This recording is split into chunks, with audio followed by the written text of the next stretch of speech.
हा बर्फ बघून तुम्हाला काश्मीरची आठवण येते का? पण हा तो वाला बर्फ नाही आहे. हा बेसिनमधला बर्फ. पण तो इथे कसा आला सांगते. पण त्याआधी आजच्या छोट्याशा मिनी व्लॉगमध्ये तुम्हा सर्वांचे स्वागत आहे.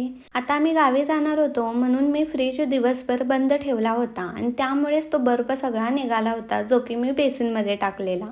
आता फ्रीजमधलं सर्व काही साहित्य होतं ते बाहेर काढून ठेवलं होतं आणि जेव्हा कधी मी एक्स्ट्रा सामान आणते ते या ट्रॉलीमध्ये ठेवते.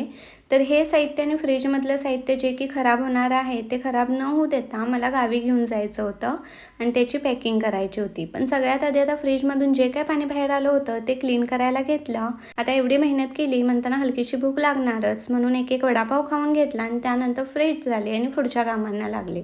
आता चपातीचं पीठ ही बऱ्यापैकी संपत आलेलं होतं, पण जे काही थोडंफार उरलं होतं ते सर्व एकदम चाळून छोट्या डब्यामध्ये भरून ठेवलं. रात्रीचा स्वयंपाक केला आणि जेवण करून भांडी घासून घेतली. आता हे माझं फेवरेट ट्रायपॉड होतं जे डिझेटेकचं आहे आणि हे कसं तुटलं हे मलाच माहीत नाही, कारण ते माझ्या हातातनं नाही पडलं आणि यूज करताना देखील नाही तुटलं.